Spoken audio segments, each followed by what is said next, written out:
Uh, yeah, Paul, I don't know about that PDF from New Directions. It may just be part of their archiving and they have it, they made it available to you. I don't think the book is available as a PDF or an e-version or something. So, uh, it's interesting when you were first doing a little back and forth with that guy at New Directions. I don't remember his name, but you copied me and he had asked how far we expected to get, and I sent him, very considered response because I thought he was a prospective student who wanted to know what we were doing for the 8 weeks. I didn't know a simple page number would have been fine, but I primarily said, I don't know, we're going to be moving along here and seeing how the group feels as we push along with this, long, difficult book. But I'm glad he sent the entire PDF.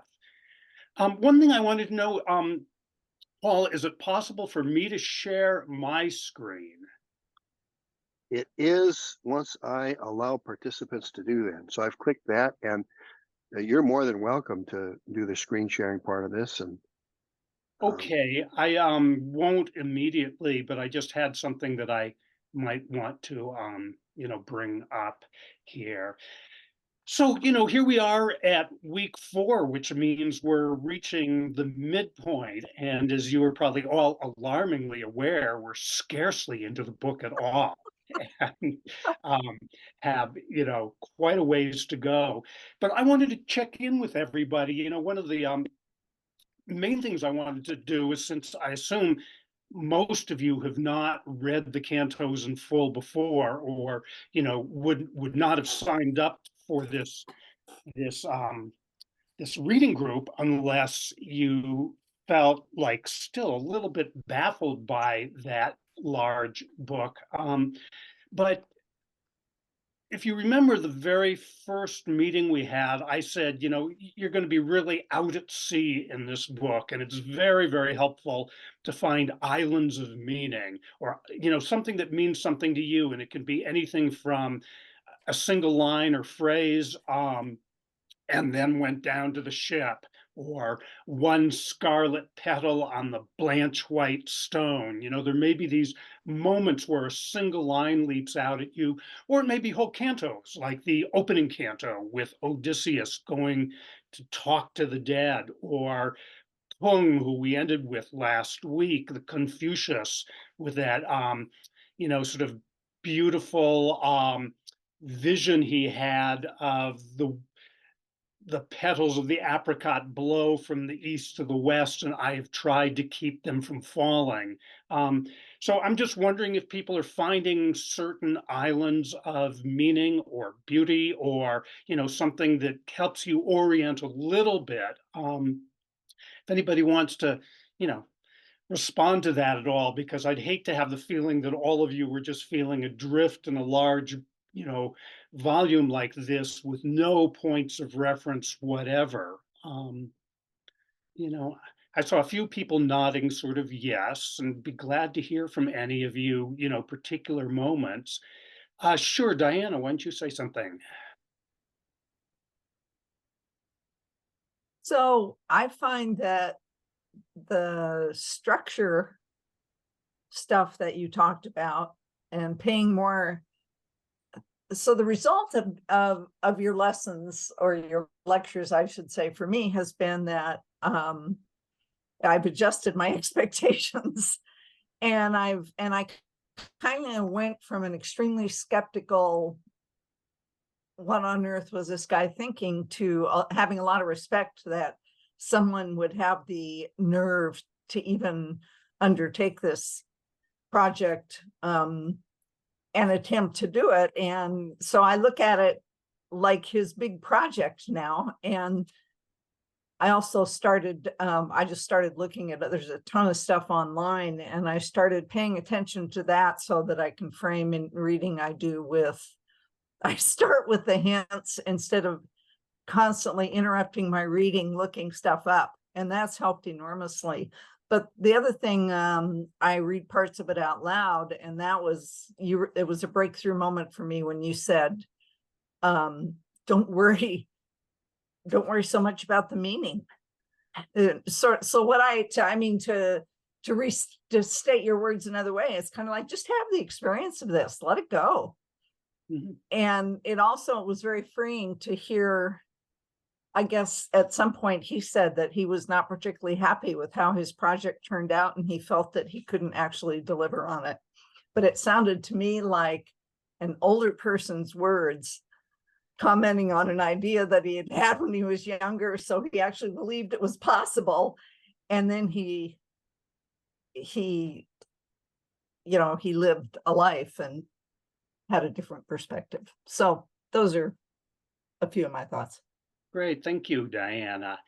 Matteo, I see you have your hand up. Yeah, I thought I'd chime in. You talked about finding select passages, and my system of doing that was to use a yellow highlighter.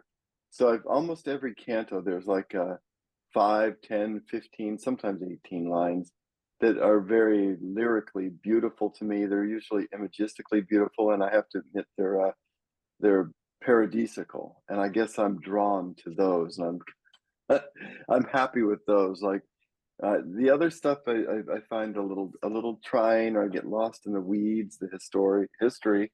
It's interesting, the epic history part, but I like lyric poetry. I guess I'm softy.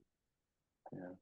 Well, I wouldn't call you soft, but or a softy, but no, that's a good perspective, and I think the most immediately beautiful and passages you can respond to are the more paradisical or lyrical.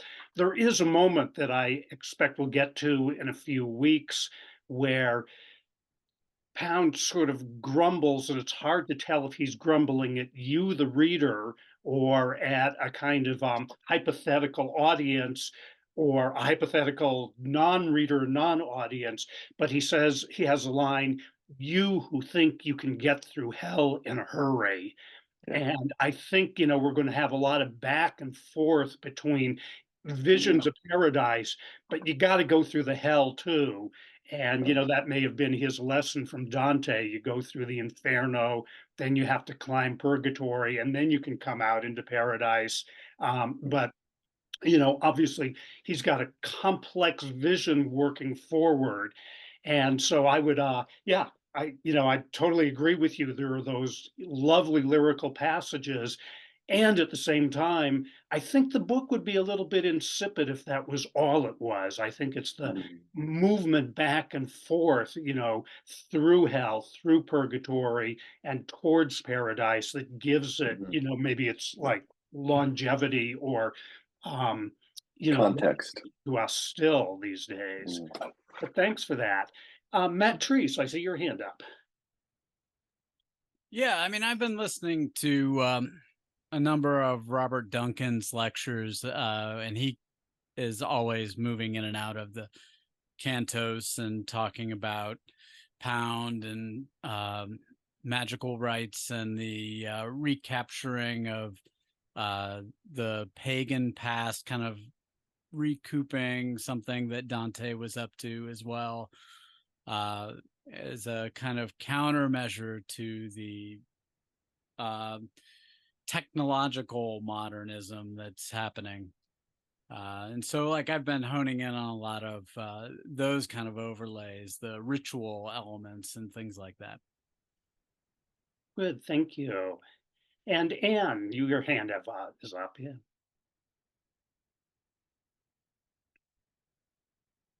You're muted, I think.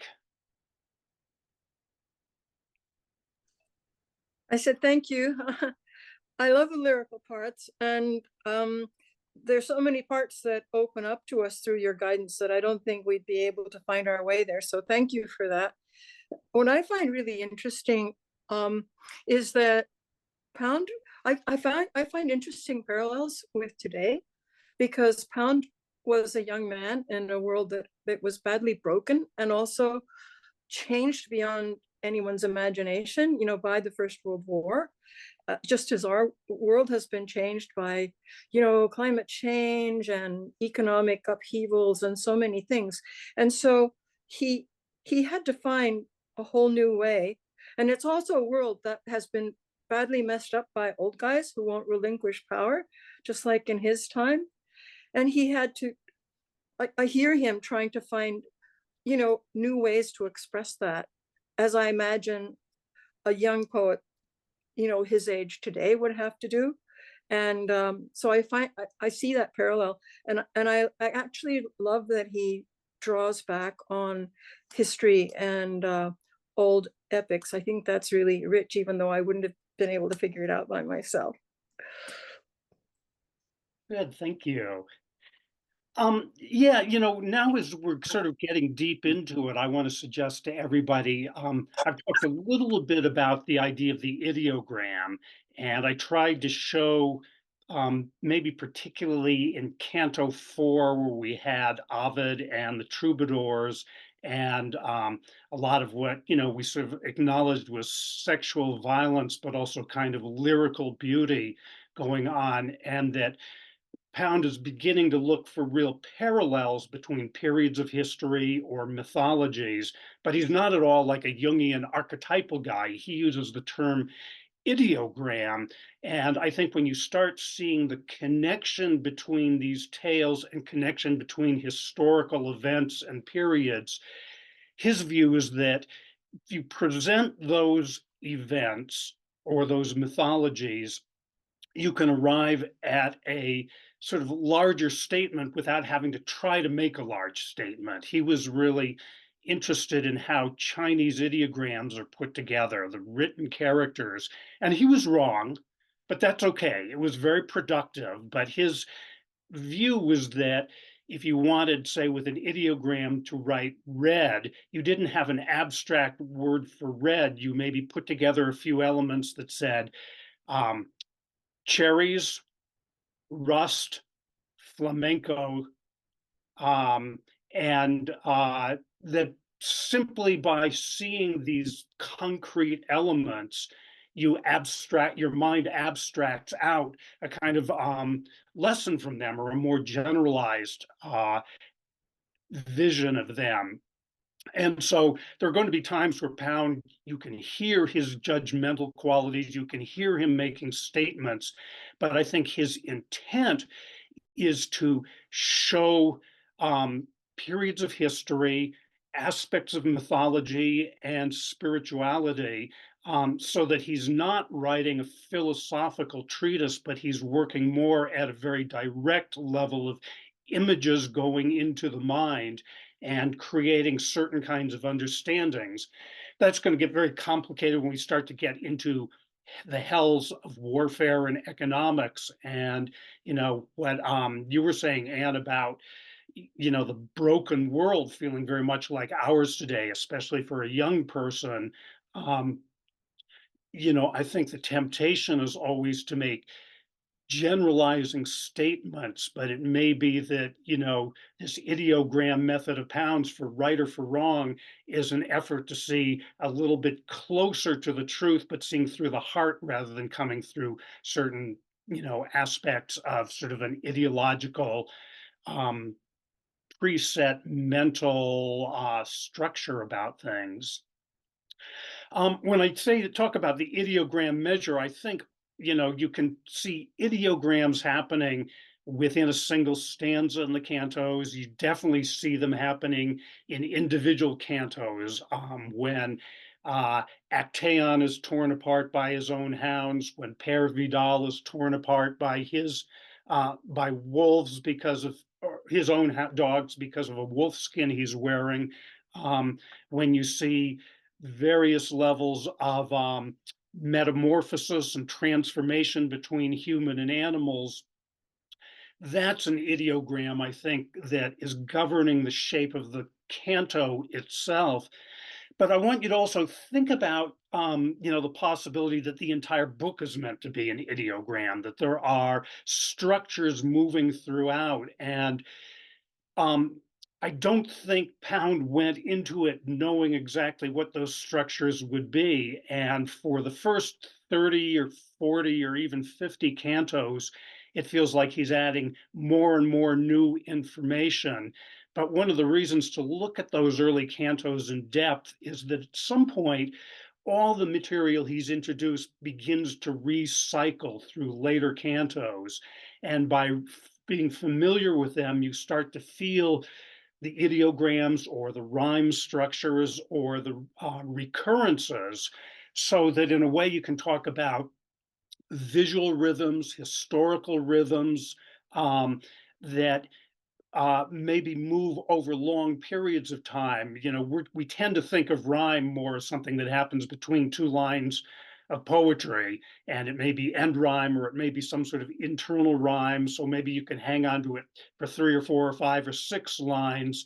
But I think Pound was also setting up rhymes that go over 30 lines or even 30 pages until you start to get the recurrence and repetition.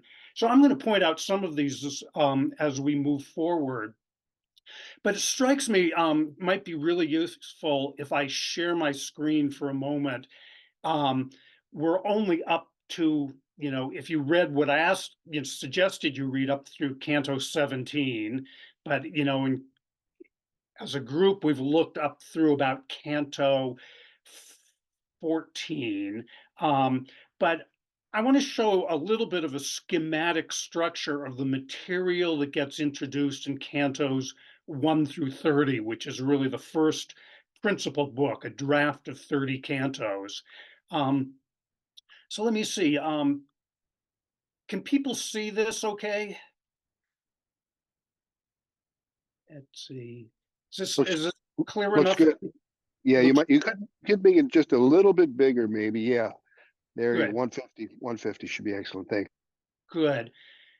Okay, so let me just do a quick run through of this, and you don't have to remember it or anything, but I just want to show a little bit of what the material that is being brought in and introduced. Canto 1, we opened with, you know, Odysseus with his shamanic journey to the dead. This is known as the Nekia chapter of the Odyssey. And we read that and talked about the ruins of World War I, the ruins of Troy, and what it means to have a hero, Odysseus, trying to find his way home by consulting the shades of the dead. And so I would say that's like a first introduction of material, but also introduction of a structure that the whole book is going to be effectively an effort to return to some kind of homeland through the Council of the Dead. Um, Changed very quickly when we got to Canto 2 and we suddenly had the great metamorphosis of the sailors who kidnap a boy and want to take him and sell him for slave money. But it turns out the boy is Laius or Dionysus, who transforms the sailors into sea creatures and the whole ship into a jungle full of vines and different kinds of cats, leopards, jaguars, tigers, the animal sacred to Dionysus, and sort of announces to the captain of the ship, um, uh, my vines, my vines. From now on, you'll worship my vines. And even though it's just simply a tale lifted out of Ovid, it gives us two things. It gives us the principle of metamorphosis, that things are going to change into other things that are maybe deeply revealing. And it also signals maybe Ezra Pound's own religious allegiance to something like a cult of Dionysus or a Mediterranean cult of fecundity and clarity to some extent. And even though he may not have recognized it, there's the principle of metamorphosis and magic being contrasted with the principle of greed, human trafficking, slavery. And so I think he's already begun to build up a kind of contrast between two ways to deal with the world. Canto 3, very briefly, we read through it. It primarily focused on the old Spanish epic of El Cid or Mio Cid. And I just put in that this is a glimpse of heroes, because Pound is going to be constantly looking through the book for heroes of the past, whether to excavate and bring their voices into his book or to draw lessons from. But El Cid would be a little bit like Odysseus. He's a displaced epic hero looking to find a place to rest and a place to do right. We then went through chapter 4, which I call the disasters of Eros, but in a way it brings up tales from Ovid and introduces the troubadours, who have many life stories that could almost be drawn out of Ovid's Metamorphosis, full of sort of magical transformations. And but with the troubadours comes a chivalric cult of love, which I think Pound is linking back to the Dionysian rites of the jungle, or the Mediterranean sort of bacchanalia, and feeling that there's a direct connection between Dionysus and the mysteries of the Mediterranean in ancient Greece, and then the troubadours of 11th and 12th century. The two cantos we haven't looked at yet, partly because they seem very obscure at the outset, but I want to now point out that there's many, many translations from Sappho, interleaved with translations of Arnaud Daniel, one of the earliest and finest of the troubadours in Ezra Pound's estimation, other troubadours, and mixed in there somebody who was historically very important at the time of the troubadours, Eleanor of Aquitaine, who was herself a patron, maybe a lover of various troubadours, a singer, and of course, first Queen of France and then Queen of England. So this little range of poetry and tradition from Sappho through the troubadours, which again, I think for Ezra Pound is linking back to these old Mediterranean mysteries. Sappho, who is reputed to have a sort of mystical school of eroticism, and her poetry points that way very much.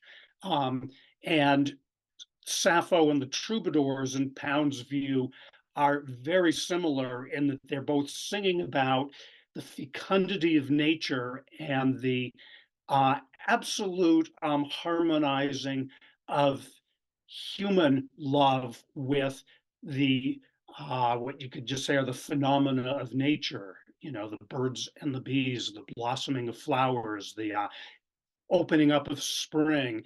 And so this would be again that Bacchanalian or Dionysian cult coming through Ovid and the troubadours into Sappho, Arnaud Daniel and the troubadours here. And then we suddenly hit that London canto that I said, is a lot like the Wasteland or something. I suggested that it's Ezra Pound outdoing T.S. Eliot, not so much the Wasteland as like proof rock and Eliot's very, sort of cold, removed, demoralized, almost impotent approach to modern life in London. And if you want, the real feeling of that, go back and read Eliot's poem Proof Rock, or something like The Hollow Men, and feel what he feels to be the cardboard quality of his contemporary London, and the reduction of human beings to just these sort of ant-like creatures that go about jobs in order to make money. And I think in Canto 7, Pound comes in with his own version of that. In some ways, it's clearer than T.S. Eliot, but it's got the same, gloomy. The image that came up for me was just the forks going into those dried out cutlets of the old men in their boardrooms as they speak like dry husks. And then abruptly moving from that, Pound finally finds a real hero to think about, Sigismundo Malatesta, who spent his lifetime building a temple to the old Mediterranean arts of love and a kind of spirituality, neo-pagan, pre-Christian. And while Malatesta was himself in some ways a questionable character, and had to, spend his lifetime fighting. Much of what he was doing was fighting so he could build this gorgeous temple to, in a sense, everything that seemed important to save. A little bit like T.S. Eliot, these ruins I have shored, I'm sorry, these fragments I have shored against my ruins, which Pound parodies at the opening of Canto 8. So we go through these 8, 9, 10, 11, 4 cantos that to most people will seem very weird, very dry, lots of Latin, lots of medieval Italian, lots of history, lots of names that are hard to pick out. But there's a method to this because Sigismundo and his efforts to build this temple to his beloved Ishota immediately reminds Pound of the troubadours building their songs to beloved women, to Sappho writing songs to her beloveds, and taking us back to the Dionysian cults. Then we came out of Sigismunda and the world of the Medicis too, and dealt with a kind of ideogram of economics. Baldy Bacon, who bought up all the centavos in Cuba and cornered the market on copper. Dos Santos, who bought a shipwreck full of old corn and fed it to hogs and pigs and made a very productive life at it. And then Jim Q sitting in the modern day bankers board meeting, telling them the tale of the sailor who believes that he gave birth to a child. And in some sense, this is going to be, Pound's real method from now on. He's really trying to look at productive investment, where somebody like Dos Santos can get a little bit of money staked to him and turn it into like a great agricultural enterprise, as opposed to the bankers in the modern boardroom who are only interested in building more bank buildings. They find that investing in anything, you know, sort of material out there is not nearly as productive as investing in loans, or what Pound will begin to call usury. So a sort of productive investment versus non-productive usury. And this is going to be what will, become, I think, the real metaphysics of the cantos. Um, it's hard to picture economics as a metaphysics, but we're going to have to go through there. It's like what Matteo was saying. There's a lot of stuff that seems hellish, but this is where this book is going to take us. We came out of that little view of economics with, what has to be the most readily anthologizable of all the cantos, the Kung canto.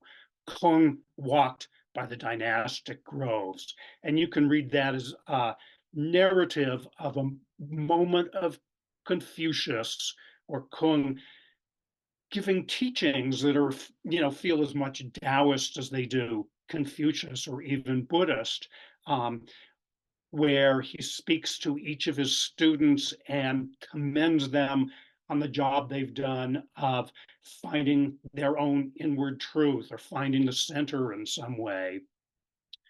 From Kung, we're starting to get this real back and forth now.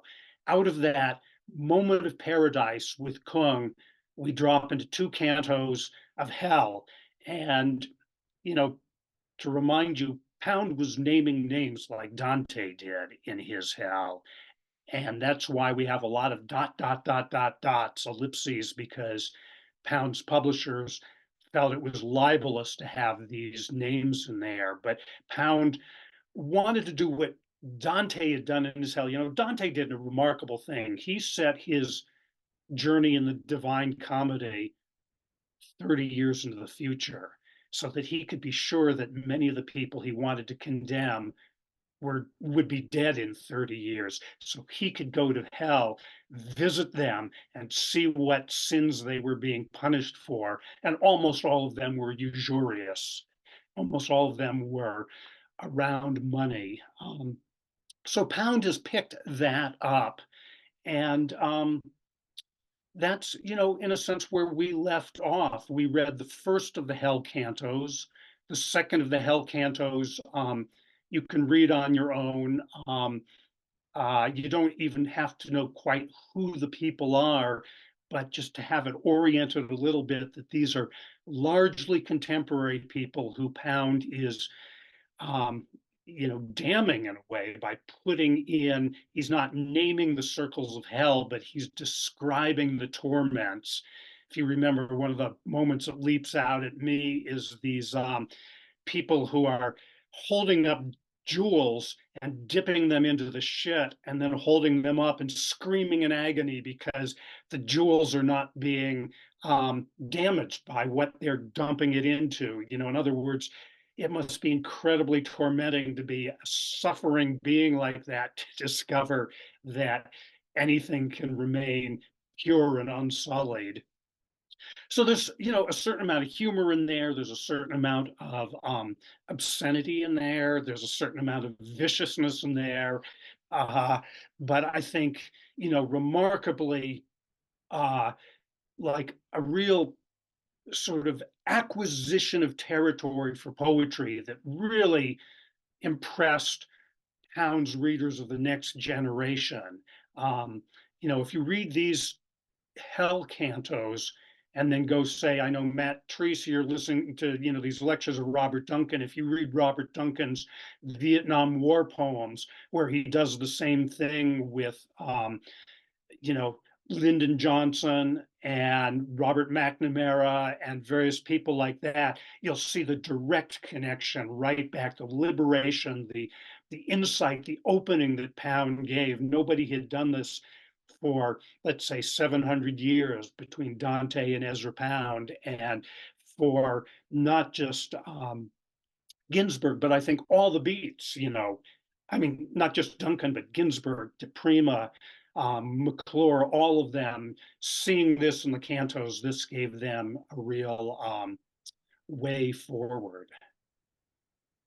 Good. Let me just, I'll come to you in just a moment, Anne. Hold your question for a moment. I just want to run through another moment. We'll begin by looking at Canto 16, Hell's Mouth, which will be a purgatory of earthly wars coming up out of hell through the mouth of hell. And then this will end the first 16 cantos, which was the first book publication.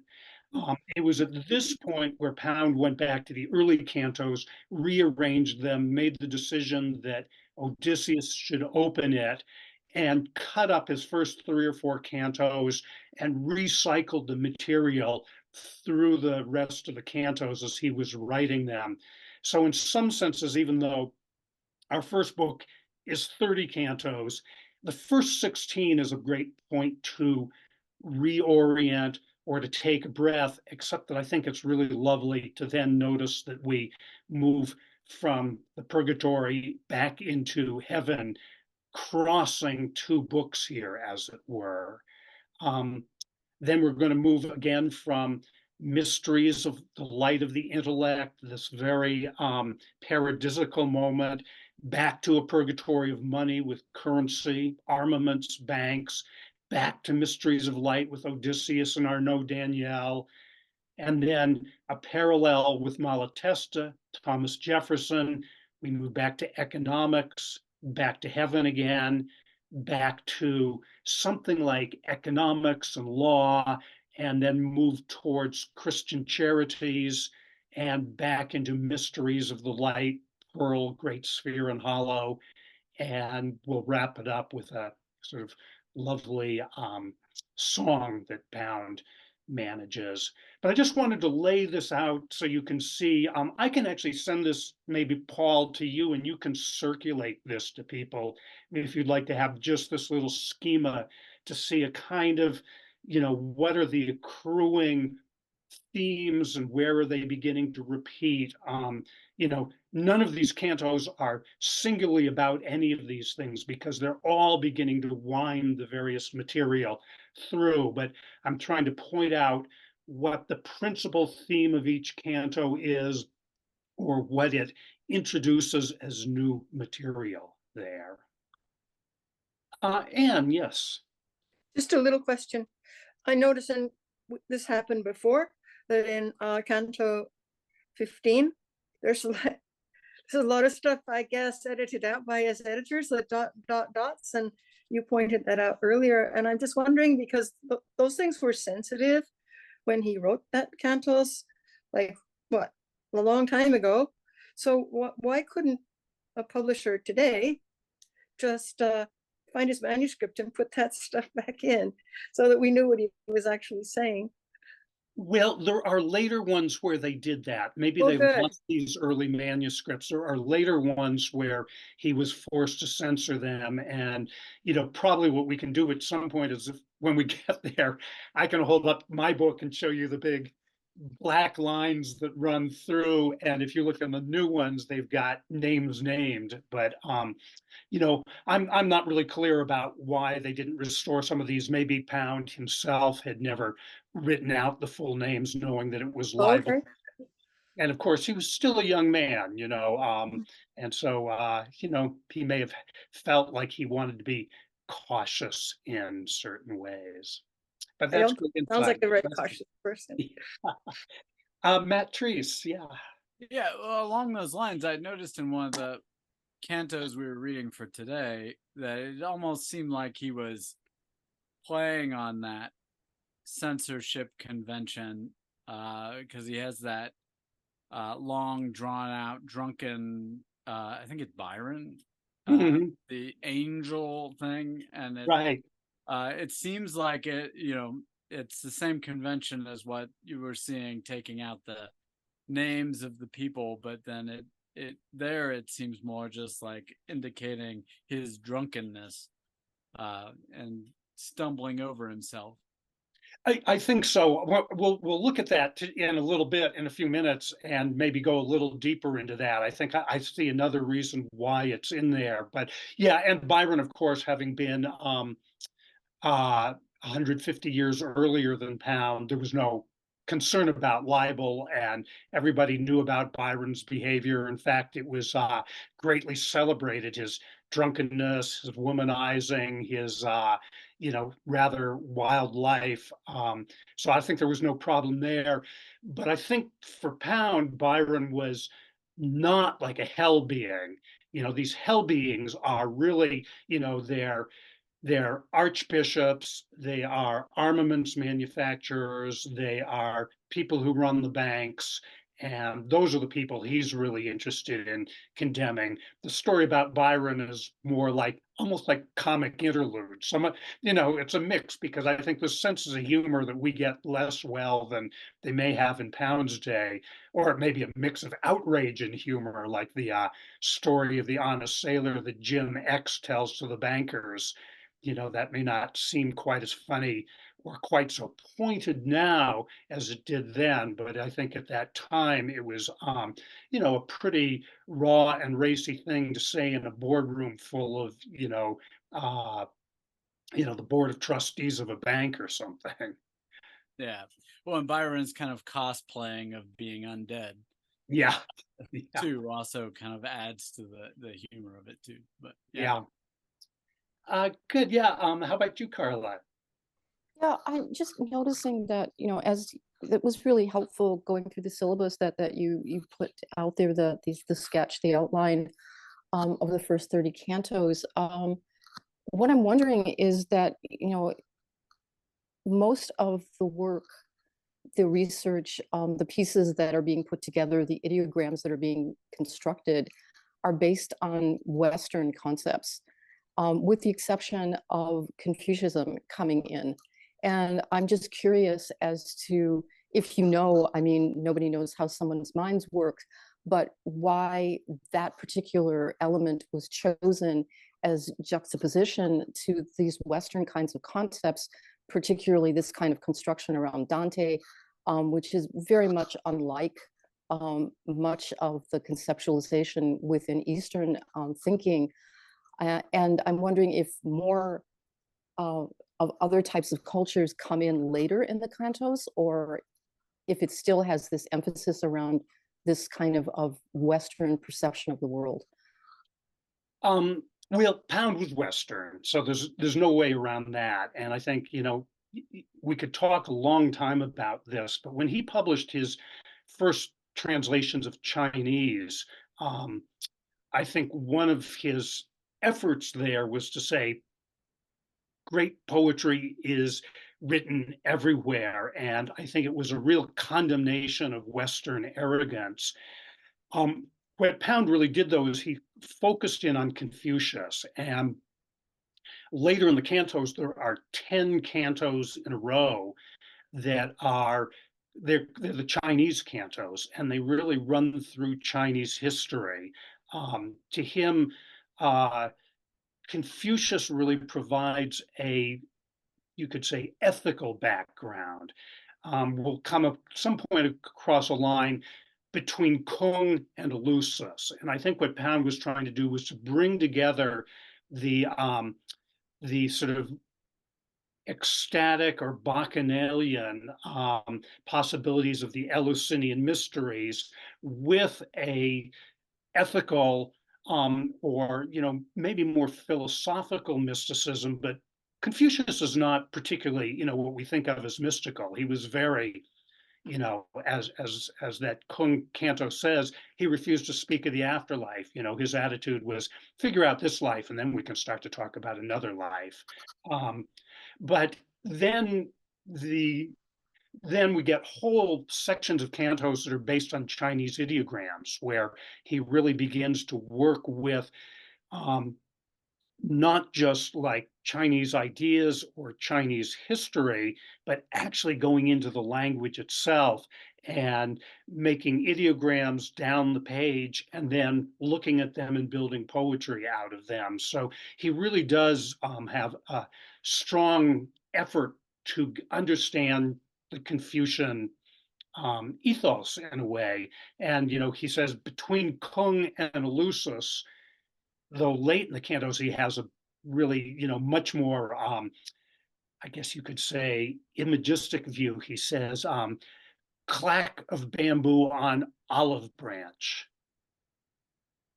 So the clack of the bamboo of Confucius against the olive branch of the Mediterranean mysteries. And I think that's a much more effective way of, bringing, or at least speaking to this, effort he's making to bring together these two, sort of, one a very mystical, passionate view, and the other a more earthbound, rational view that could encompass polity and that. So, Okay, and do you know why he chose Confucius as opposed to some of the other Eastern philosophers?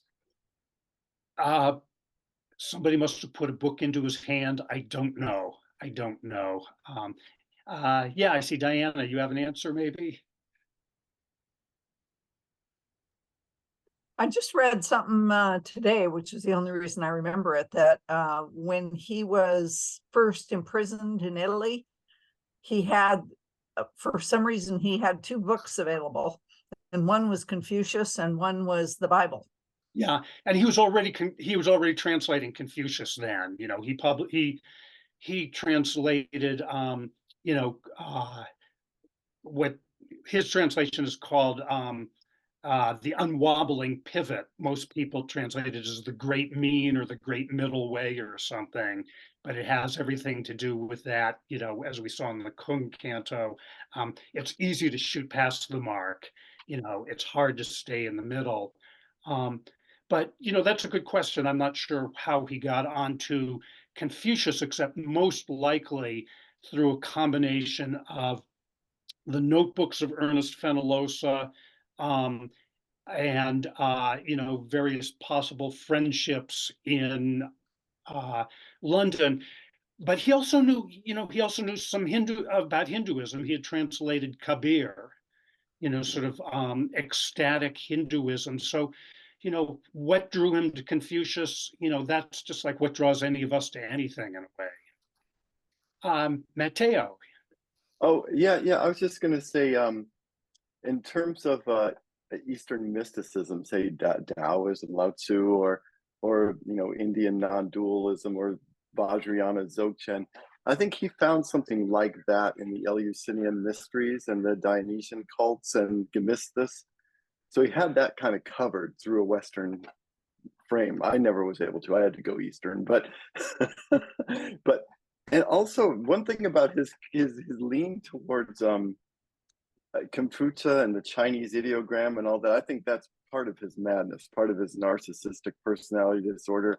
And I just wanted to say, I was listening to an interview once with William Carlos Williams, and he said, "Oh, an old friend of Bill Williams, uh, you know, Ezra always had to know something more than everyone else, and so it's almost like he was like creating this thing that no one could catch up. He had to be." I guess special, superior. Anyway, I question the whole Confucius thing, Kung. I'm open. I'm listening. Good. We'll have to dig into that deeper at some point, but yeah, we'll watch for it. But I suggest now what we do is go and read the Hell's Mouth canto so that we can sort of have a full view of the first 16 cantos, which is the point at which Pound, really, I think, reassessed everything, revised, and made his first published collection. And after that, I don't think he went back and reordered or revised or put things back through the mill in any particular way. But let's take a look at this. So this is page 68. If Paul, you want to see if you can get this up if we'd like to, I don't know, does everybody have a copy of the book with them? Or does it help? Let's see. Let's see. Yeah, go back one. Here we're going to go here. Good. There we go.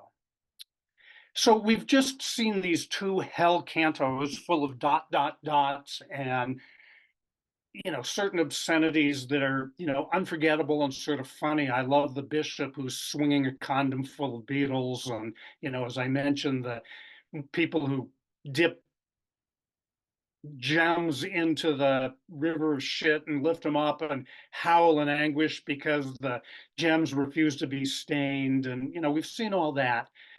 And now we're going to have a kind of, curious pulling ourselves out of hell. And there's going to be a little bit of structure from Dante here that's important. But let's I'll read the first stanza here, and then we, say a few things about it. So Canto 16. And before Hellmouth, dry plain and two mountains. On the one mountain, a running form, and another in the turn of the hill. In hard steel, the road like a slow screw's thread, the angle almost imperceptible, so that the circuit seemed hardly to rise, and the running form, naked, Blake, shouting, whirling his arms, the swift limbs howling against the evil, his eyes rolling, whirling like flaming cartwheels, and his head held backward to gaze on the evil as he ran from it, to be hid by the steel mountain. And when he showed again from the north side, his eyes blazing toward Hellmouth, his neck forward, and like him, Pere Cardinal. And in the West Mountain, Il Fiorentino, seeing hell in his mirror, and lo, Sordel's looking on it in his shield, and Augustine gazing toward the invisible. So let's go back, to the top there, Paul. Yeah, just like, yeah, that's good right there. So, we or the narrator or the consciousness of the poem has pulled itself out of a couple of hell cantos, pulled itself and is now before Hellmouth, presumably coming out of hell and seeing in the Dante cosmology, this would be the beginning of the mountain of paradise. Pound sees something different, a long, dry plain and two mountains, not one. But on one mountain, a running form, and I love the description of it. the road like a slow screws thread, the angle almost imperceptible. So if you can picture this, this mountain is like a screw, really. It's got this thread that goes around the steel of the mountain, and you can run, run, run, run, run, but you hardly get up at all because of the almost imperceptible angle. But this is the mountain that gets you away from hell and up through paradise. And who does Pound see running? It's William Blake naked. Why William Blake? I don't know, maybe because William Blake wrote that book, The Marriage of Heaven and Hell, and Pound wants to show that actually there is something to be scared of in hell. It's not just a marriage of heaven and hell, but there's real stuff down there. But a very, I think, sort of comical. Here's Blake naked, shouting, whirling his arms, howling against the evil, his eyes rolling, whirling like flaming cartwheels, these gigantic eyes whirling as he looks towards hell. And he's running forward, but getting almost nowhere because of the imperceptible angle going upwards. But his head held backward to gaze on the evil as he ran from it. And then from the view of the poem or the narrator, to be hid by the steel mountain. And when he showed again from the north side, so we're watching him going around and around and around, his eyes blazing toward Hellmouth, his neck forward, and like him, Père Cardinal, one of the troubadours. And in the West Mountain, Il Fiorentino, seeing hell in his mirror, and Lo Sordel's looking on it in his shield. This is a little bit like the myth of the Medusa. You can't bear to look on the evil, and so look at it in a mirror or in a shield so that you know it. And then for a moment, Augustine gazing toward the invisible. But in the Dante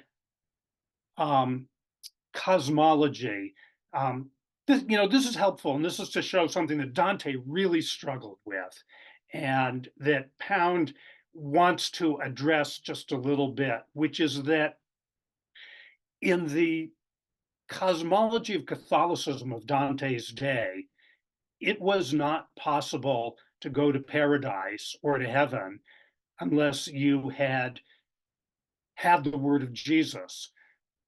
So one of the big issues is, what do you do with all those righteous people who died before the birth of Jesus? Like, how do you deal with those people?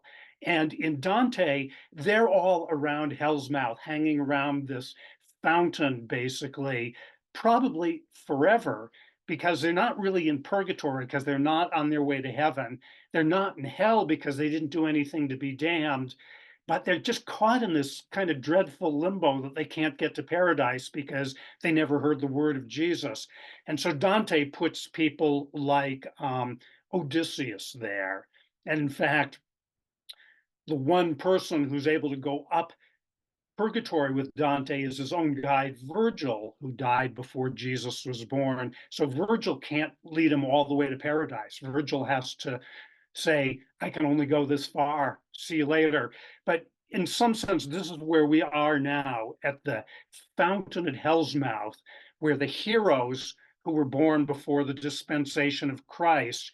And it's very painful for Dante, because Dante had good friends, for instance, his own teacher of poetry, who was a known homosexual, but because the church condemned homosexuality, Dante had to put him in a hell circle, not a very bad hell circle, but one of the more human interactions in all of Dante is when Dante goes down into the circle and meets his old teacher, who's his old friend, and has to acknowledge that, in the Christian world, you're in hell because, you loved another man. But I think for Pound, he's now here wanting to try to figure out how to deal with the sort of fountain of the heroes, the people who don't deserve to go to hell, but where are they really? These sort of more complex people. And the best vision we have of it is William Blake, who announced that what everybody describes as hell, that's really the road to paradise. The church is so corrupt and so moralistic and so rotten to its core, that everything that the church now acclaims as virtue is actually sin. So for Blake, the whole thing tipped over, and that was his marriage of heaven and hell.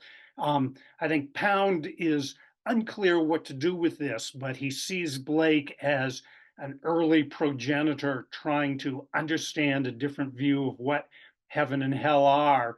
But poor Blake is what seems like a, eternal running away from hell's mouth as he goes round and round the sort of great screw of the mountain of paradise, staring back at hell's mouth, um, uh, his eyes blazing toward hell mouth. He's so terrified of the evil there.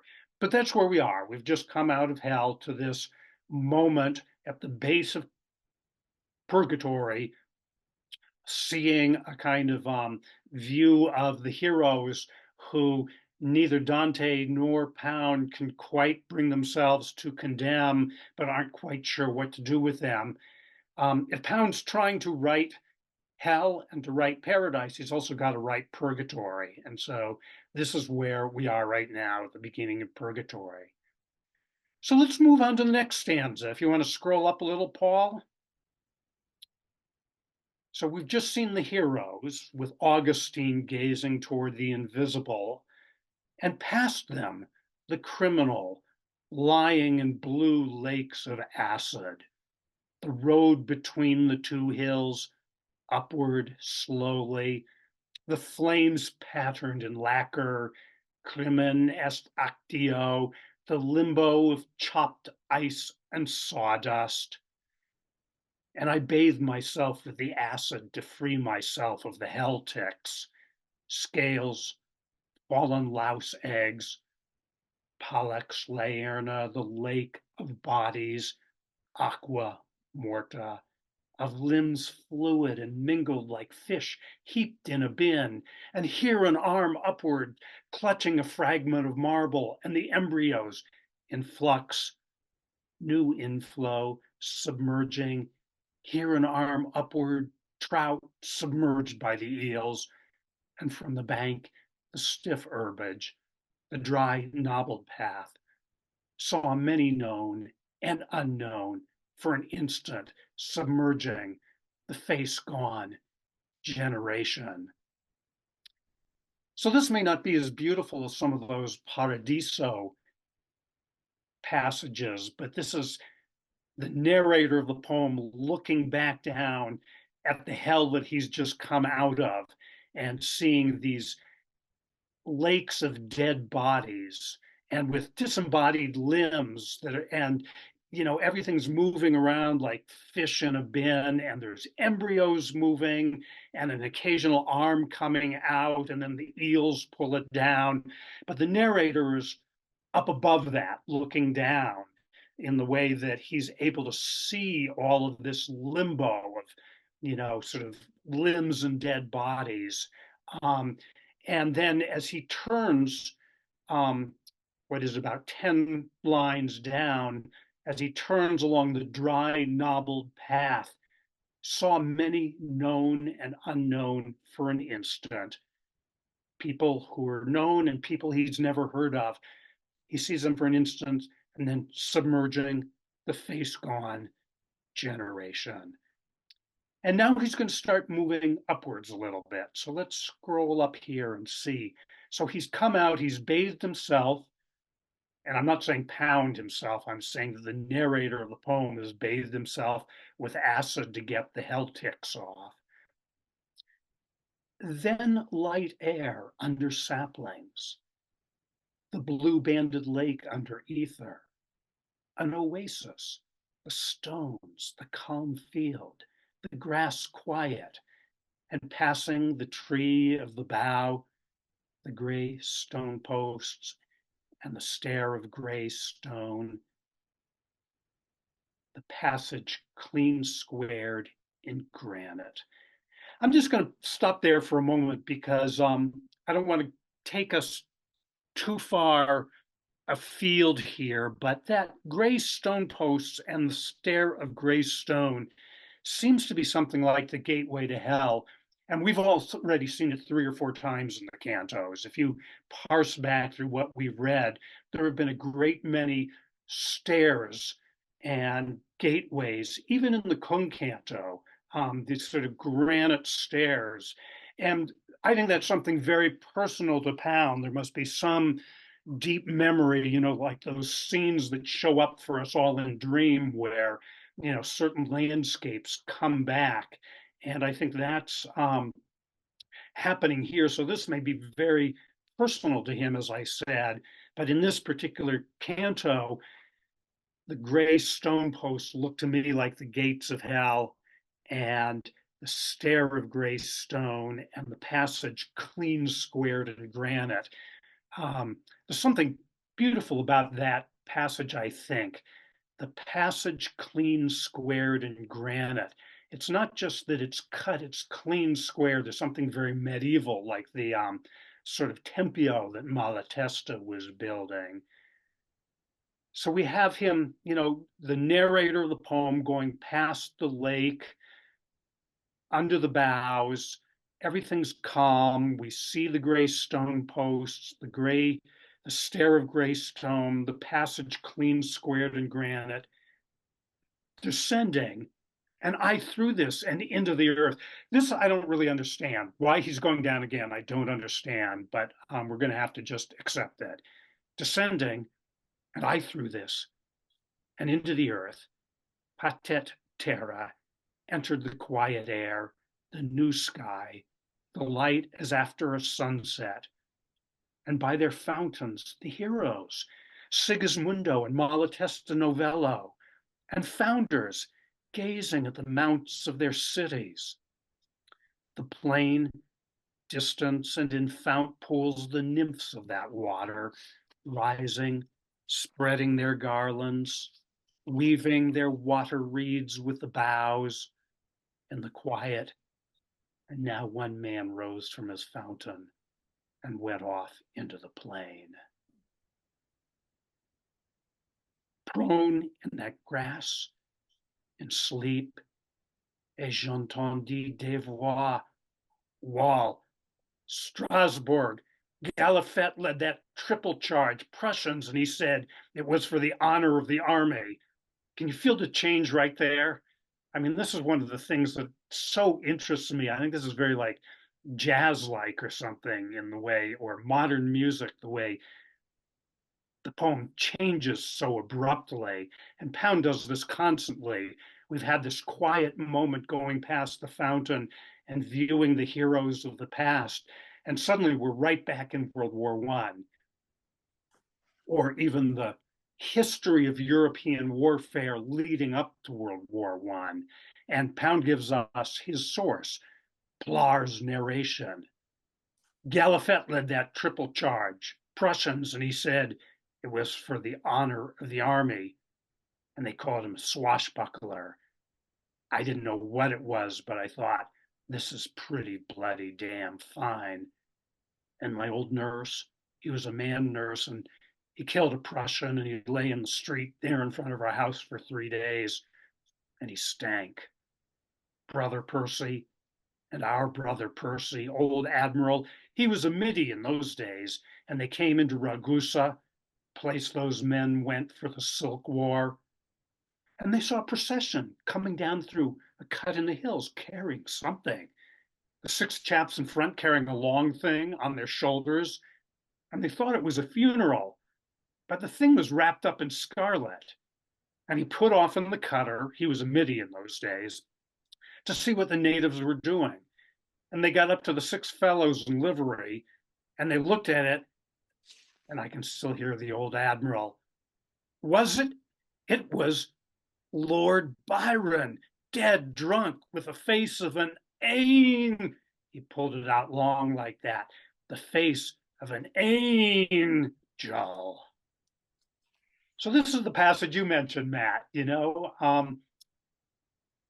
Possibly Byron is one of those heroes that Pound doesn't quite know what to do. But I think if you all know, um, Byron met his end taking part in a revolution in Greece. You know, this is in some senses, this canto is now going to be a purgatory, but it's going to take us through some of the major wars of Europe. And Lord Byron fell under the influence of several Greek revolutionaries when he was living in Italy and decided to go join the revolution.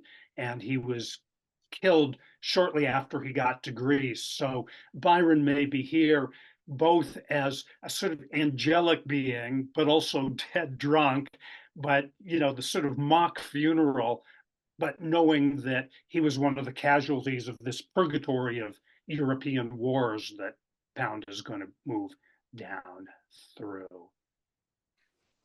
And because that son of a bitch, Franz Joseph of Austria, and because that son of a bitch, Napoleon Barbiche, they put Aldington on Hill 70. Remember, Richard Aldington is his friend. He's the guy that who was married to HD, and Aldington, HD, and Pound put together the principles of imagism. So now we're right into World War I and what happened to Pound's friends. And because that son of a bitch, Napoleon Barbiche, they put Aldington on Hill 70 in a trench dug through corpses with a lot of kids of 16 howling and crying for their mamas. And he sent a chit back to his major. I can hold out for 10 minutes with my sergeant and a machine gun. And they rebuked him for levity.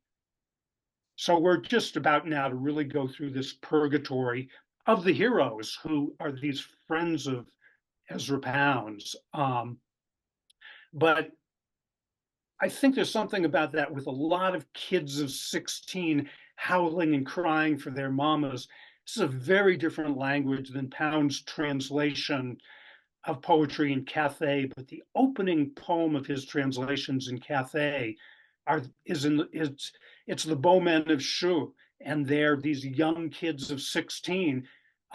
It's very poetic, but they're basically howling and crying for their mamas. They have no idea what they're doing up on the lines in, you know, old China, um, holding the trenches against an enemy that they have no quarrel with and they know nothing about. They're just up there. And this is what seems to have been Aldington's report, that he was in charge of a bunch of kids of 16. And a very personal story in there that we can't make out any more than what Pound puts in here. And he sent a chit back to his major. I can hold out for 10 minutes with my sergeant and a machine gun. And they rebuked him for levity. You know, just the horrors of war here. And then Henri Gautier-Brechka, Pound's closest friend, the Romanian sculptor who Pound was so close to and wrote a book about in London.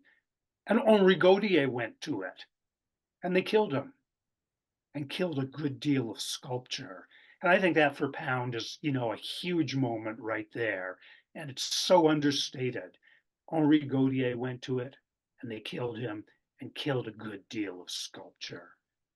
And old TEH, this is a guy named Thomas Hume, who was another one of the early imagists. And old TEH, he went to it with a lot of books from the library, London Library, and a shell buried him in a dugout. And the library expressed its annoyance. And a bullet hit him on the elbow, gone through the fellow in front of him. And he read Kant in the hospital in Wimbledon in the original, and the hospital staff didn't like it. And Wyndham Lewis, another of Pound's friend, the person he thought up vorticism with. And Wyndham Lewis went to it with a heavy bit of artillery. And the airmen came by with a mitrailleuse. That's French for machine gun. And the airmen came by with a mitrailleuse and cleaned out most of his company. And a shell lit on his tin hut while he was out in the privy. And he was all there was left of that outfit. So here we've just dropped for a moment into these very personal accounts of Pound's friends who went to war and, you know, the horrors of this war, which is, I think, the purgatory we're still going to now. Windler went to it, and he was out in the Aegean and down in the hold of his ship, pumping gas into a sausage. And the boatswain looked over the rail down into amidships, and he said, "Geez, look at the captain. The captain's a getting her up." And old Captain Baker went to it with his legs full of rheumatics, so much so he couldn't run. So he was 6 months in hospital, observing the mentality of the patients.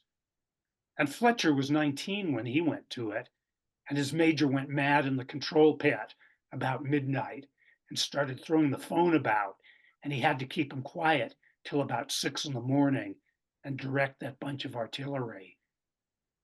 And Ernie Hemingway went to it, too much in a hurry, and they buried him for 4 days. Et ma foi, vous savez, tous les neveux. Scroll a little bit now. I'm not going to go through all the French here, and you can find translations if you want, but stop right there, right where your little sensor is, Paul. If you can see list officielle des morts, 5 million. You know, this to Pound is the ultimate moment or the ultimate fact of World War I. The official list of the dead, 5 million. Scroll a little further, Paul. I think we'll come to the end of, good, right there is good. We're going to have cet homme un type comme ça, ce qu'il aurait pour encaisser, il était dans une fabrique. What? Burying squad, terrassier avec le tête en arrière. Notice how we're, you know, this is a little like jazz when you begin to come back out of some long riff to the original melody and you hear it for a moment. We're coming out of the French for a moment back into English, but just for a moment and then back and then return. So, cet homme un type comme ça, or this man, isn't he, you know, like a real type? Isn't he like a, you know, a real character, as we'd say? Ce qu'il aurait pour encaisser, il était dans une fabrique. What? Burying squad. Terrassier avec le tête en arrière qui regardait comme ça, on risquait la vie pour un coup de pelle. Faut que ça soit bien carré, exact. Okay, I'm going to do my best now for a kind of a Russian accent, if that'll be okay with you. There was a Bolsheviki there when they tease him. Look at what you at Trotsky is done. He is made a de shameful beast. He is made a de shameful beast, is he? He is made a de shameful beast. Brest-Litovsk, yes? Ain't you heard? He vinna de war. The troops is released from the Eastern Front, yes? And when they get to the Western Front, is it, how many gets there? And those that gets there is so full of revolutions. When the French has come through, yes, they say, what? And the Posh say, ain't you heard? Say, we got a revolution. That's the trick with the crowd. Get them into the street, get them moving. And all the time, there were people going down there over the river. There was a man there talking to 1,000, just a short speech, and then move them on. And he said, yes, these people, they're all right. They can do everything except act. And go and hear them. But when they are through, come to the Bolsheviki. And when it broke, there was the crowd there and the Cossacks, just as always before. But one thing, the Cossacks said, Ojoloista. That, by the way, means, excuse me. So if you can picture the scene, the Cossacks always guarded the old Russian emperor and the nobles. But there's something a little different today. The Cossacks around the crowd say, Poja Luista, excuse me. And that got round in the crowd. And then a lieutenant of infantry ordered him to fire into the crowd in the square at the end of the Nevsky in front of the Moscow station. And they wouldn't. And he pulled his sword on a student for laughing and killed him. And a Cossack rode out of his squad on the other side of the square and cut down the lieutenant of infantry. And that was the revolution as soon as they named it. And you can't make them. Nobody knew it was coming. They were already the old gang, guns on top of the post office and the palace, but none of the leaders knew it was coming.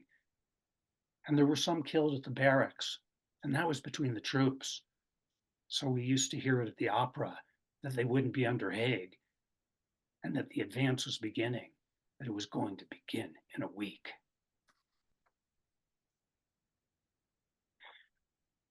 Well, that's purgatory. So where did we move from through purgatory? We began at Hell's Mouth with an almost comical view of William Blake. The narrator of the poem bathes himself in the pools to wash off the hell ticks. And then we begin to move through some of the earlier, or let's say recent wars of Europe that moved up towards World War I. We had one of those wars being the Greek Revolution, and we saw Lord Byron. And then we moved pretty quickly into World War I. And then very personal as Pound names his friends, Aldington, Henri Gautier Brejka, Wyndham Lewis, Ernest Hemingway, all of them who had been, and T.E. Hulme, all of whom had been injured in the war. And then we come through some more anonymous people who Pound seems to know, an old Captain Baker, a kid named Fletcher, kid named Wendeler. And then he copies in a French narrative of what was going on out there, or really what it is mostly is a lot translation of his own poem interleaved with narrative that he's cut up. And then as we come out of that, what's an outcome of World War I? Well, the Russian Revolution, maybe. And so we get a, kind of little story of the Russian Revolution and this moment of transformation, this narrative of the Cossacks suddenly appear to be with the crowd, not at the end of the crowd. And now we have dealt with what purgatory is, and Edward Pound is about to publish his first 16 cantos as a book. So maybe, Paul, you want to stop sharing, and I'll answer the question. Anne, you've had your hand up for a while, but I wanted to get through this canto. It's okay. It was just little, but I thought it was funny. You go back to page 69 where you paused for quite a long time talking about the gray stone posts. But I thought it was funny that in one line he spells gray the American way, and the next line he spells it the British way. I think that might have been deliberate since he was kind of, identified with both cultures. Could be, yeah, could very well be, yeah. I hadn't quite noticed that, but yeah. I don't think it would be a mistake on the editor's part, Yeah, yeah. Well, That's all. interesting. Yeah, thanks. So that is, the purgatory. So having worked somewhat through hell, I'm never quite sure how much to pull things together, but I want to do an interesting little drift back to Canto 1, where if you remember, Odysseus has gone down, well, let's say to Hell's Mouth. If we were just had a canto of Hell's Mouth, Odysseus doesn't actually go to hell when he visits the dead, but he kind of goes to the aperture to hell, or the opening, or the gateway, and that's where he does the sacrifice with his men that bring the shades up. And so page 4 has a long, it looks like a stanza, and then there's a little gap where the spirits start to come up. And first comes Odysseus's mother. And Anticlea came, whom I beat off, and then Tiresias Theban, holding his golden wand, knew me and spoke first. A second time? Why, man of ill star, facing the sunless dead in this joyless region? One of the great mysteries of this book is that that's a mistranslation, that second time. Tiresias did not say to Odysseus, a second time? Why have you come a second time to hell's mouth? Um, that's that's a mistranslation, apparently a mistranslation by Pound. But one of the things that makes it sort of prophetic is that he's going to be going back to hell again and again. And for all his hubristic efforts to stop another world war with his book, he was incapable of doing that. And the real hell for him comes not with World War One, but with World War Two. But this movement back and forth between paradise and hell that is sort of presaged all the way back in Canto 1 with a mistranslation. A second time, why, man of ill star, facing the sunless dead and this joyless region? That's just, a fascinating moment there. And I think people have written about it, but I think it's one of those, as I've called them, islands of meaning. Remember that line because it's going to be prophetic in, remarkable ways forward.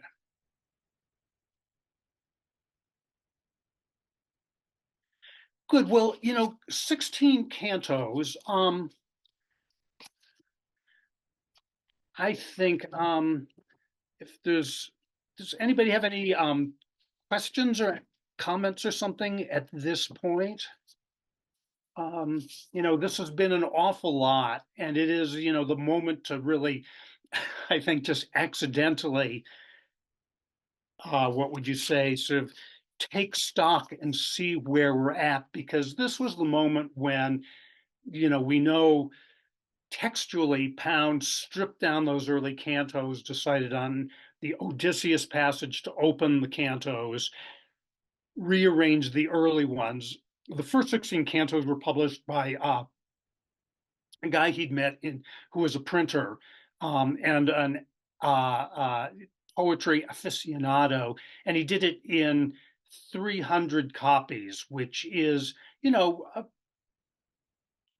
a small number. This was not a book that was going to be wildly popular. This was going to be, privately printed. Pound, by his letters, seems to think it was kind of overly printed, that the guy was a real perfectionist and he bound it in leather and he did all these kind of things. And at every step of the way, it removed it from the possibility of being a popular book. But that was okay for Pound. It was, just sort of getting it established. I think, all of you who are writers know that feeling when you get a book put together and see it in print. You feel something like, not so much like pride as just, oh, okay, that job is done. It's now made its statement. It's where it's at. And now I can move forward. And Pound knew he was going for 100 cantos. So the first 16, but once they were there, it sort of established for him what was the territory he was going to work with. And so we've now seen, the visit to the dead, looking for the way home. We've seen ideograms being built. We've seen some paradise. We've seen hell. We've seen purgatory. And it's all been pulled together now.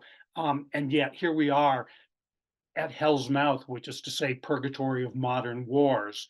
And we've just had a view of World War One and a kind of outcome of World War One, which was the Russian Revolution. So we're dealing with the years immediately preceding Ezra Pound. When he published these cantos, this was the early 1920s. So we're talking about, he's 4 or 5 years removed from these events, and they're the purgatory of his day. And in a way, it's a very brave thing to write about contemporary events, because how many of us have, even the distance on something like the Vietnam War to know what it meant, let alone what's going on in Israel and Gaza now. How do we know what it'll mean in the years to come? And so this is what, Pound was attempting to write about.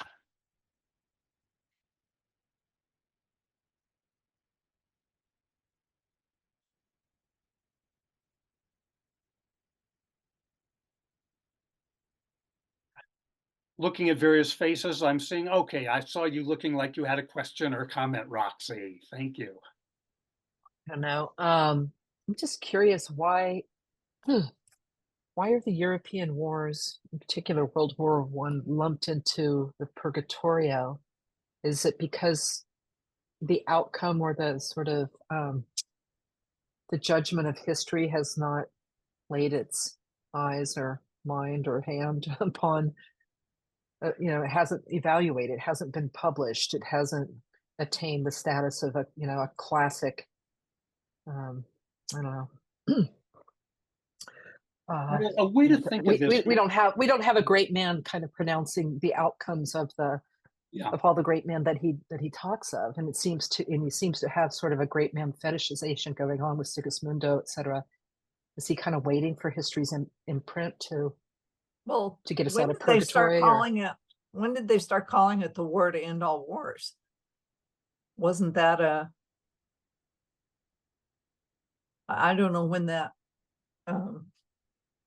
came into use. yeah. Well, very soon we're going to get a little quote from Baudelaire, but very important. Le Paradiso Terrestre. And I think Ezra Pound is looking at, he does not want like a Christian paradise, one that's removed somewhere and off somewhere else. He picks up that Baudelaire quote, and he's really looking for a paradiso terrestre, which is to say, our world being made into a paradise. And if our world is going to be a paradise, our world is also going to be hell and purgatory. And I think this naming what the purgatory is that we're in right now, because they may have called, World War One the war to end all wars, but anybody who was paying attention knew that various treaties were setting everything up for a Second World War II. I mean, Second World War, that the disempowerment of Germany was going to provoke its own problems. We tend to forget before World War One, Europe was, it was not well-defined nation states yet. Like if you read the autobiography of the great poet Czesław Miłosz. He's called Polish, but he talks about living in this area that every time the tanks rolled, he was in Germany, or he was in Poland, or he was in Russia, or he's in Lithuania. I mean, these boundaries we think of as so hard and fast, were really, these were territorial battles among warlords, basically, leading up to World War One. Maybe a good time to say that this is the time when Ezra Pound had a daughter with a woman named Olga Rudge, who was a violinist. Olga Rudge, Pound had moved to a town called Rapallo, which was a kind of tourist town on the northwestern shores of Italy. And his girlfriend, Olga Rudge, lived in Venice, and she got pregnant, and Pound was not really terribly interested in, having a child, but he became more and more engaged with the whole situation. He and Olga's decided to put their child, when born, with a foster family. And this was Mary, born to Ezra Pound and Olga Rudge. They placed her with a family up in the Tyrol, Italian Tyrol, and but it was a Germanic area. She grew up speaking a dialect of German in an area that was not only German culture, but incredibly resentful of being considered part of Italy and ruled by the Italians. And once Mussolini came to power, he and his people started to really do an ethnic cleansing up there. They basically said, either you become Italian and you speak Italian in the schools and you carry out all your business in Italian, um, or if you want to stay German, you go over the border to Germany. And so they expelled a lot of people. So, Pound's daughter was being brought up in this place where it was not just a penalty, but possibly very, very dangerous to speak your own language. And, it's easy for us to think of Germany leading up to World War II as this intact fascist state, but in fact, there were German speaking people in Russia, in Italy, and all of these populations were pretty terrified by the land grabs that were happening. And one of the confusions that you don't, hear a lot if you read criticism of Ezra Pound was what it was to be an American, to give your daughter up to a couple that identified as German, but were under pressure to be made Italian. And, both Ezra and Olga were Americans, but they made some big mistakes in giving up the child to a foster home. And for her entire life, she was never able to get a passport. When World War II was going to break out, what probably kept Ezra Pound in Italy was that his daughter could not get a passport because she was not an American citizen, because she was not recognized as Ezra Pound's legitimate child. So, there are a lot of, tussles going on here that ripped families apart, but that were, sort of land tussles, cultural tussles, warfare tussles. And that whole area of the Tyrol was, a very, very iffy place, even though Germany and, or let's say Hitler's Germany and Mussolini's Italy had signed first a pact of non-aggression and then seemed to be on the same side. There were areas of contested land between the two countries, and they were never, staunch, ironclad allies the way people like to portray them. It was very, very difficult, particularly in those borderland areas.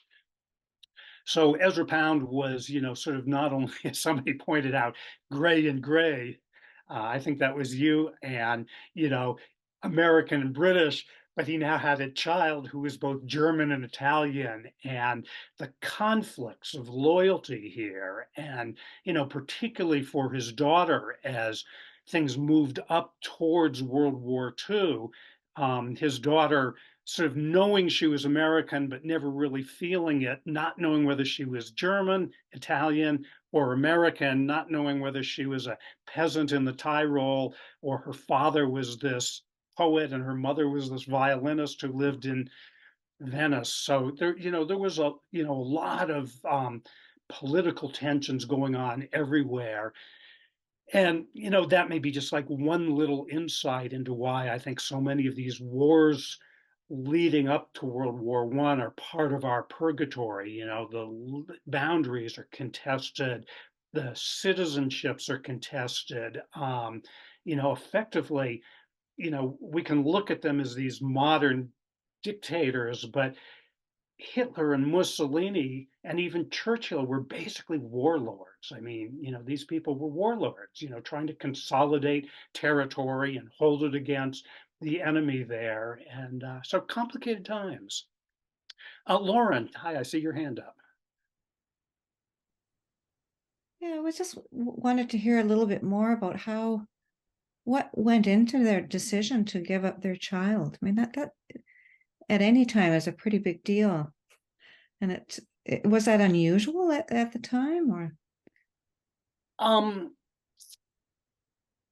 like where they just weren't into it? I mean, it seems pretty extreme. Well, I've been reading a book about Ezra Pound's daughter that just came out, and I'm still trying to like let it sift through, and a lot of it is information I hadn't known. But Ezra Pound was married to a woman named Dorothy Shakespeare Pound, and they lived together in Rapallo. Um, that marriage seemed to be relatively cool, but supportive. And Pound, meanwhile, had a girlfriend, Olga. Olga got pregnant. Dorothy took a trip to Egypt and came back pregnant. Pound, because he was married to Dorothy, agreed to claim paternity for her child, even though it was not his child. So he was the father of Omar Shakespeare Pound, who Dorothy took and deposited with her wealthy parents in England and came back to Italy. She didn't want to bring up a child either. Um, Olga Reg felt unprepared to bring up a child by herself. Pound did not want to bring up the daughter because he was married to another woman. So I think it was, charitably to look at them and think, these are young people, and they're caught in a place with the shadows of war over them. They're trying to be artists. They're trying to find their way through the world. But yeah, it does seem like an extreme situation for Ezra Pound to have one child who's his own given up for, kind of not really adoption, but to a foster family. Olga Rudge invented names to put on the birth certificate, and that was an impediment. So Pound could never claim he was the father because his name wasn't on the birth certificate. It was a fictitious name on the birth certificate. And then the child that he agreed to claim paternity to, was not his child, and he never really took very much interest in Omar, who was brought up in England anyhow. So quite a complicated, set of personal circumstances going on there.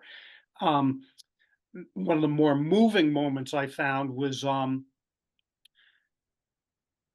as World War II was winding down, the Americans and British and other allies had landed in Italy and were pushing north towards Rome. Ezra Pound was in Rome. Um, Hitler's Germans had taken over northern Italy. Mussolini was temporarily alive and then executed, trying to hold some kind of Italian republic. Ezra Pound had no money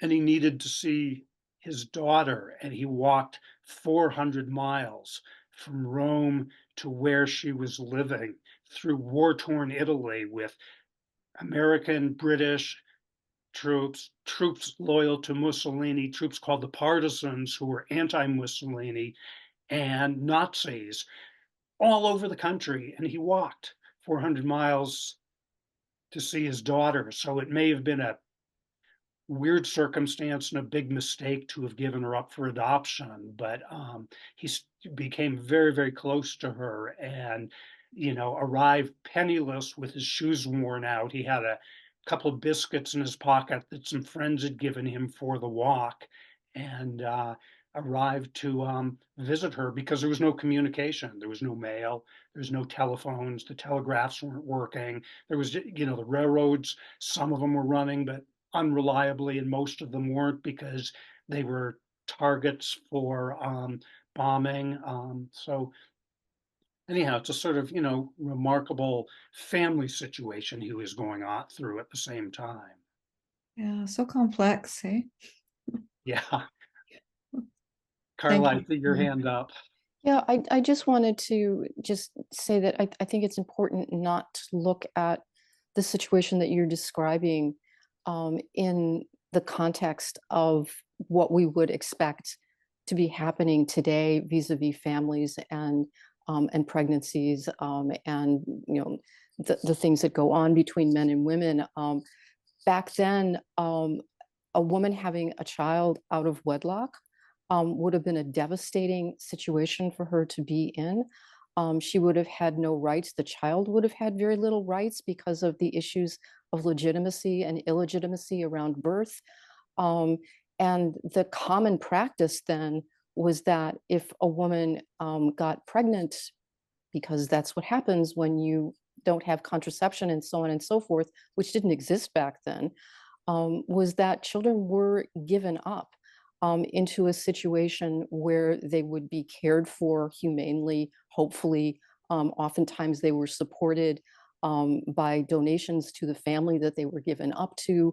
So the child would be cared for, but there was still that kind of stigma that was around a child being born out of wedlock that we think is now absurd.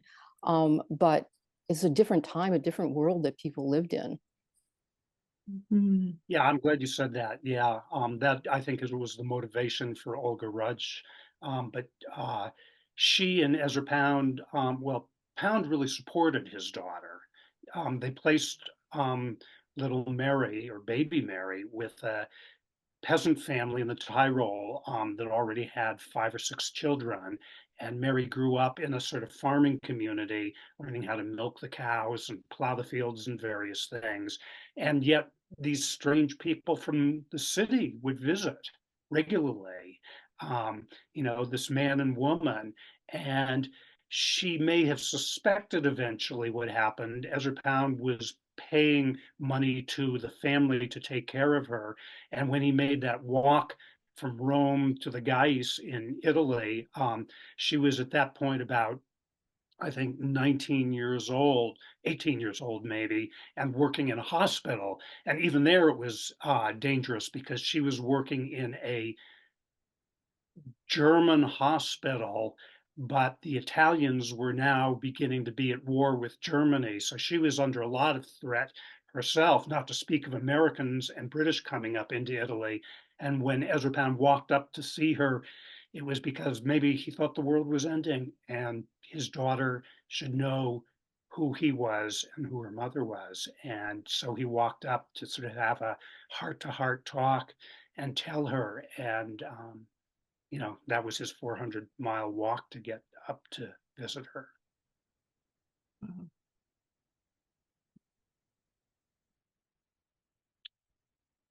She's still alive. She's 98. Yeah, the last person I know who visited her was Red Pine.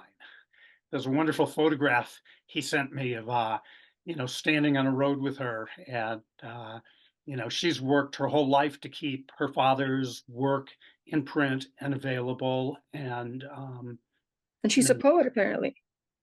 a poet, and she wrote a sort of memoir of her life with her father. And she's both a poet and an editor, and has really sort of been the custodian of his legacy.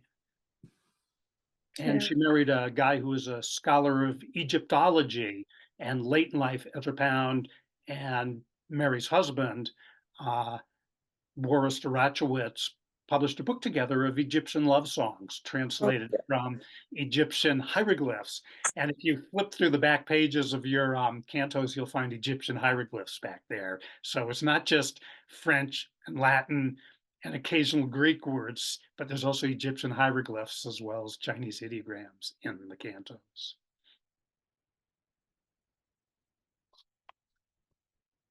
How about we turn the page and see what the next little book of the cantos will be and visit paradise for one moment to clean our palates before we break. So let's go to page 76, what I call the earthly paradise. We've just come out of the purgatory of worldly wars, and now a little vision of the earthly paradise.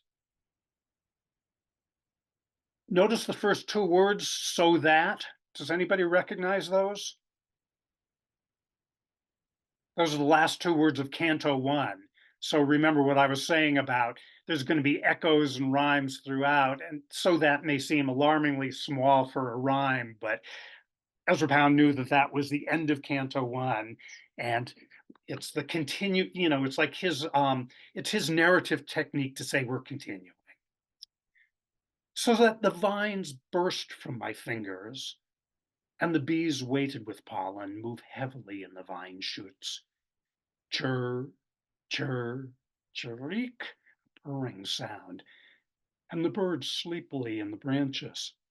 Zagrus, Io Zagrus, with the first pale clear of the heaven, and the cities set in their hills, and the goddess of the fair knees moving there with the oak woods behind her, the green slope with white hounds leaping about her, and thence down to the creek's mouth until evening, flat water before me, and the trees growing in water, marble trunks out of stillness.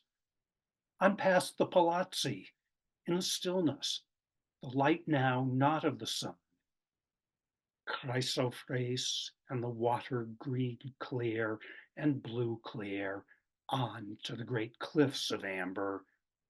Between them, cave of Nerea, she like a great shell curved, and the boat drawn without sound, without odor of shipwork, nor bird cry, nor any noise of wave moving, nor splash of porpoise, nor any noise of wave moving.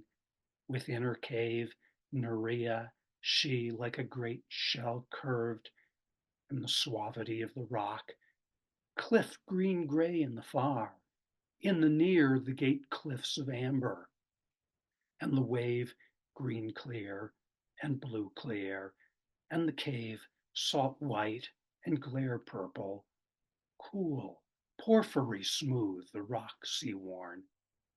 No gull cry, no sound of porpoise, sand as of malachite, and no cold there, the light not of the sun.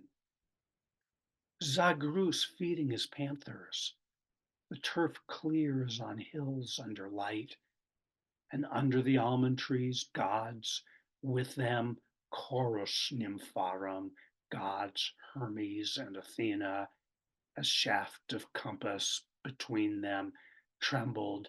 To the left is the place of fawns, Silva nympharum, the low wood, moor scrub, the doe, the young spotted deer leap up through the broom plants as dry leaf amid yellow.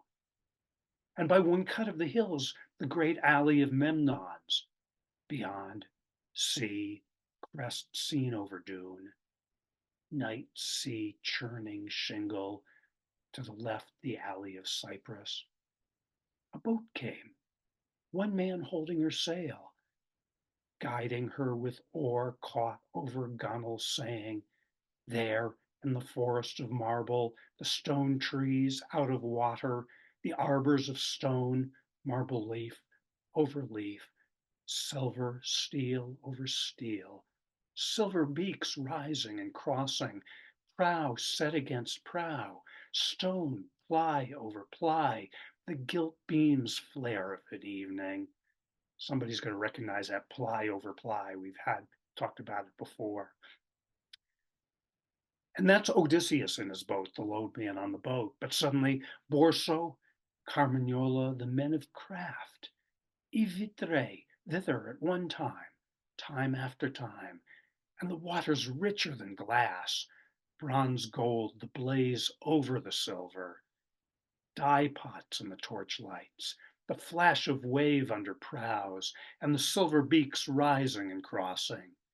Stone trees white and rose white in the darkness, cypress there by the towers, drift under hulls in the night.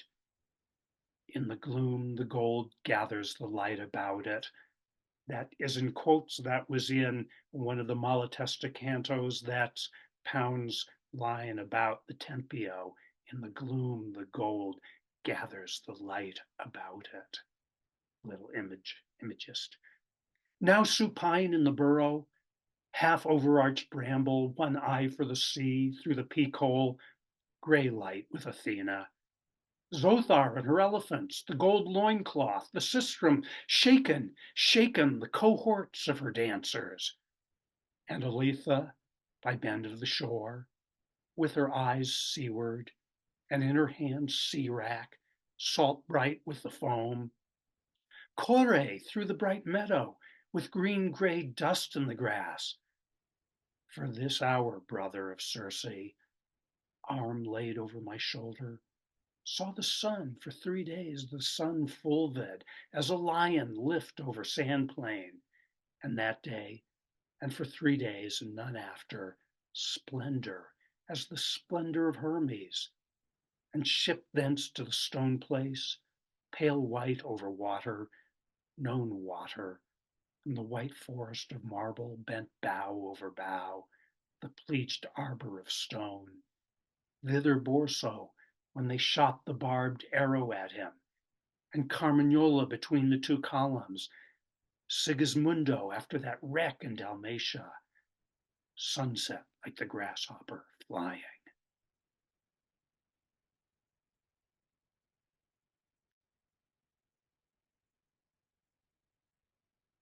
Again, I want to point to that last line, which seems like such perfect imagism. But one thing that I've always loved about that is the imagists didn't want likes or as. They liked metaphor.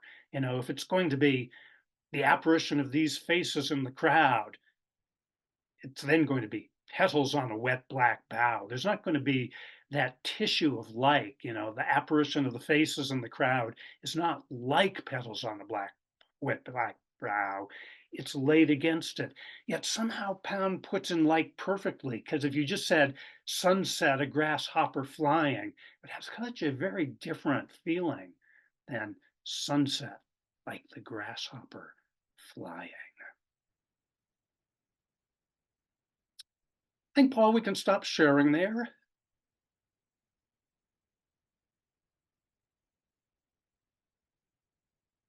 Well, I'll leave with that little taste of the Paradiso there.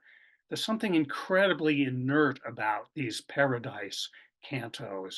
They're beautiful, but they've got like almost nothing happening in them. And, you know, that may come a little bit out of, oh, I don't know, you know, what's that old saying that, you know, used to be around the Hells Angels? I don't want to go to heaven. All my friends are going to be in the other place. You know, there's something about the dynamism of the purgatory and hell that are, you know, interesting in a way. And the Paradiso are these gorgeous moments, but they feel very inert to me, you know, both gorgeous and inert. And I think this is something that Pound will try to come to terms with a little bit. But you know, we're starting to now get a lot of these repetitions, not just the repetition of scenes and words, but Zagrus in that canto is the same Lieos or Dionysus. He's feeding his panthers, the panthers that showed up in Canto 2 with the transformation of the boat. We're back to a boat with Odysseus on it. We've got the chorus nympharum, or the chorus of nymphs under the trees again. And so we keep coming back to a paradise that's really the Mediterranean coast. You know, this Paradiso Terrestre, the Mediterranean coast. And there's even a sort of interesting echo of this underwater forest made out of marble, with the marble limbs sticking up out of the hell waters of the previous cantos. So there are a lot of things beginning to tie together, but I don't think you can necessarily explain them. I think, you know, they're tied together at the level of image, and sometimes at the level of music. And, you know, all I can talk about is the level of meaning. The music and the image, I think you have to read for yourself and, you know, either feel them or not with your heart. But, you know, there's sort of remarkable imagery here. We've had Sigismundo come back into this little paradise, and right after that, sunset like the grasshopper flying.